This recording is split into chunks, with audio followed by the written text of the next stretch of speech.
A tadpole is, for all practical purposes, a small fish. It lives underwater. It breathes with gills. It has a long swimming tail, no legs, and a coiled gut built to digest algae. And a frog is none of those things. It breathes air with lungs. It has four legs and no tail. Its gut is short and built to digest insect. And it lives on land. And yet the tadpole becomes the frog. The same individual rebuilds itself from an aquatic herbivore into a terrestrial carnivore. Nothing is thrown away and started over. The existing body is remodeled piece by piece. In this video, we'll walk through the 4 stages of the remodeling and then the hormonal regulation that drives it. A system controlled almost entirely by one gland, the thyroid. And here's the twist worth waiting for. The very same hormone that makes you grow up is the one that turns a tadpole into a frog. Let's get into it.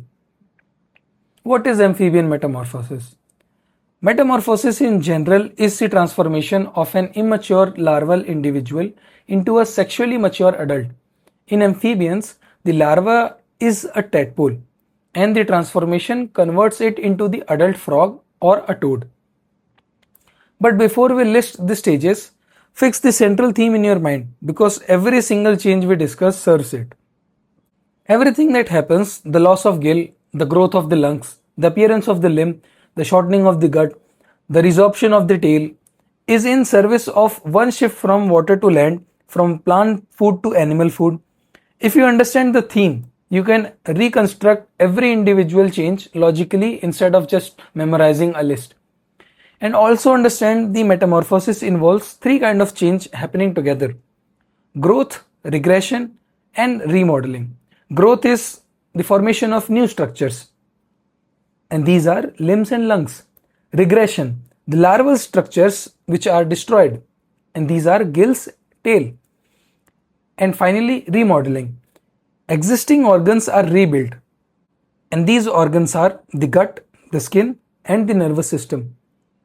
Now, this process is conventionally divided into 4 stages, and these stages are premetamorphosis, prometamorphosis, which is the initiation, metamorphic climax, and post-metamorphosis.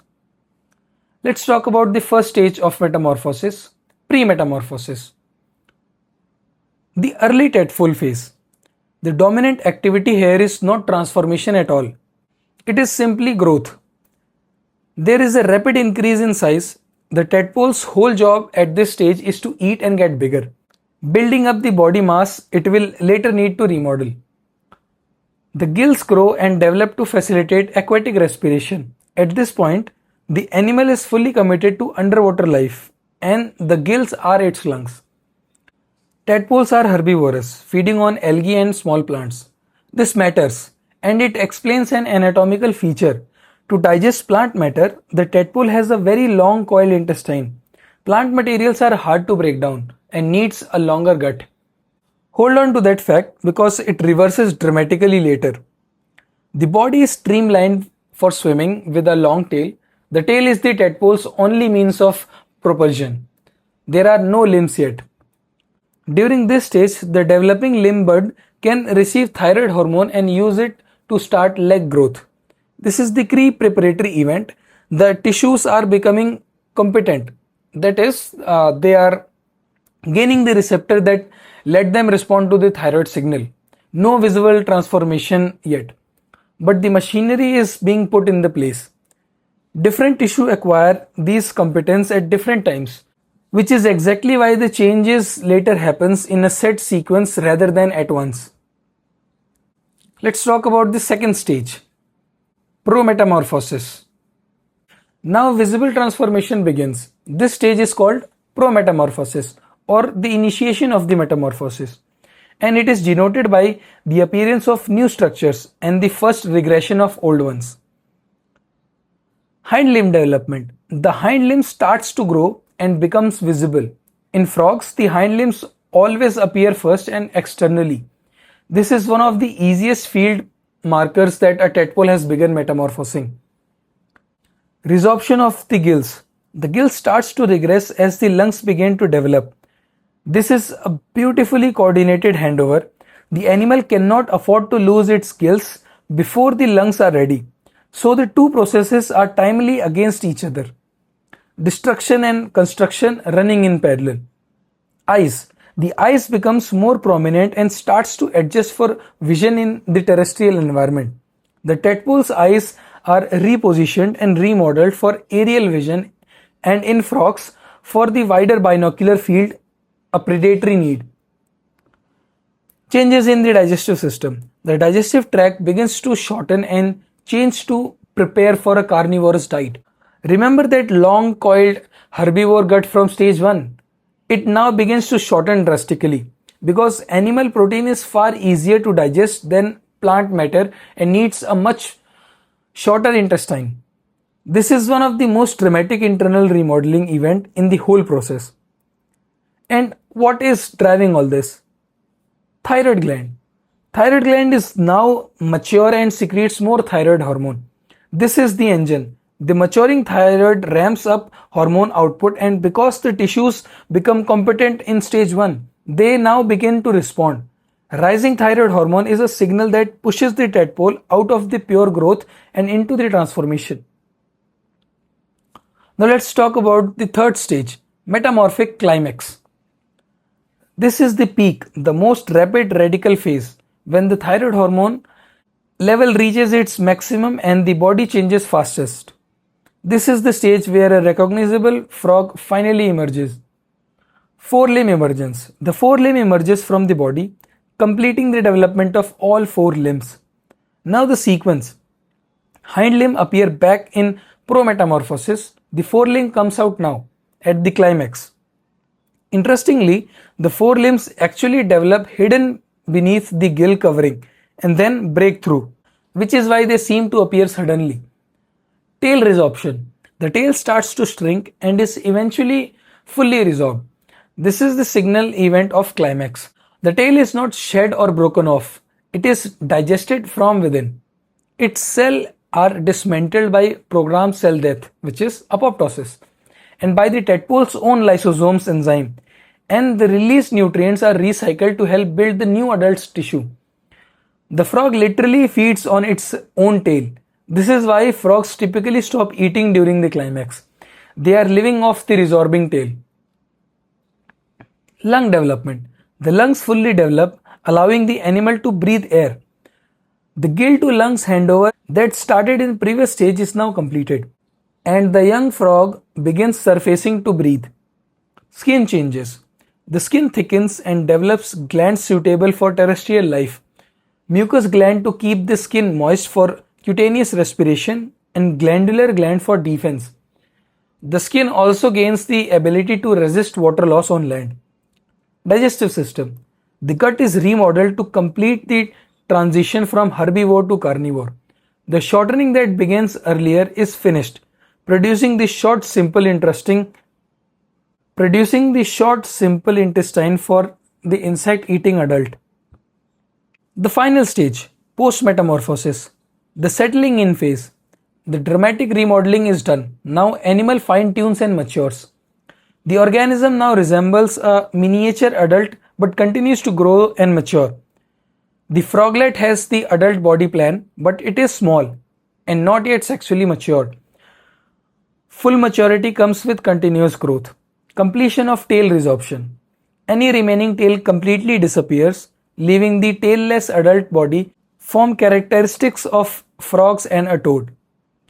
Final physiological adjustment. The animal makes its final adjustment to be fully terrestrial and semi-aquatic, depending on the species.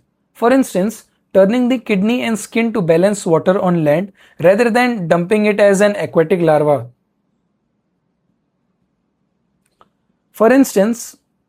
Tuning the kidney and skin to balance water on land rather than dumping it as an aquatic larva does. Feeding habits. The diet transition to that of an adult, typically consisting of insects and other small invertebrates. The herbivore tadpole is now a fully carnivore predator. The biological purpose of the whole transformation realized at last. Now let's talk about the hormonal regulation. The metamorphic changes in the tadpole larva of a frog are controlled by two hormones, thyroxine T4 and triiodothyronine T3 secreted from the thyroid gland. Two things to note immediately. Both are iodine containing hormone.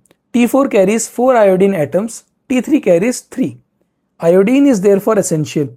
A tadpole raised in iodine free water cannot simply metamorphose and stays a giant tadpole.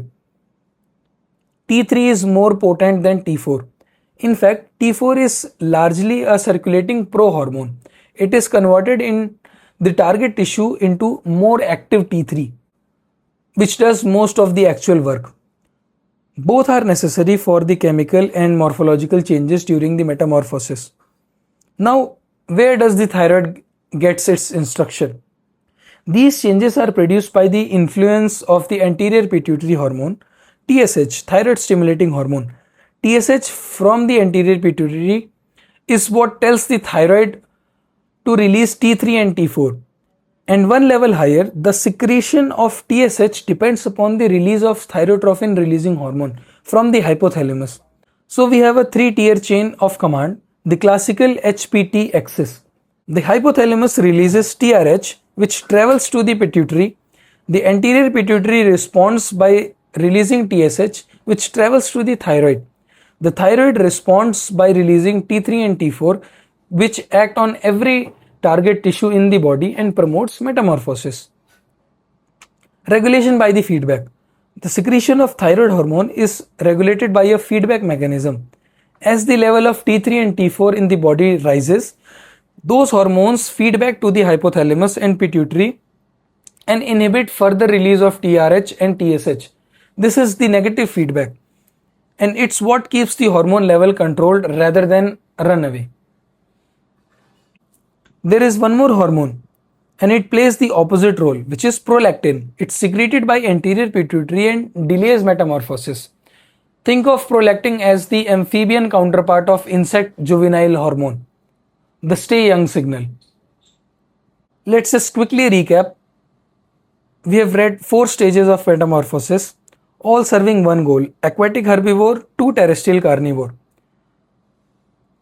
First stage, premetamorphosis. Rapid growth, gills develop, herbivore tadpole, tissues become competent to respond to the thyroid hormone. Second stage, prometamorphosis. Hind limbs appear, gills regress as lungs begin, gut starts to shorten, thyroid matures and secretes more hormone. Metamorphic climax. The third stage, forelimb emerges, tail resorbs by apoptosis, lungs complete, skin and gut becomes adult, hormone at peak. Post-metamorphosis, the last stage, miniature adult, tail is gone, final physiological tuning, and carnivorous diet. And we have read the hormonal control. It has one axis. From hypothalamus, TRH is released and it stimulates anterior pituitary. Anterior pituitary releases thyroid stimulating hormone, and thyroid releases T3 and T4, which promotes metamorphosis, with T3 more potent than T4, all held in check by a negative feedback and opposed by prolactin, which delays metamorphosis. I hope this makes sense now, and that's exactly what our channel is for. That's it for this video. Keep learning, keep achieving. I'll see you in the next one. Thank you.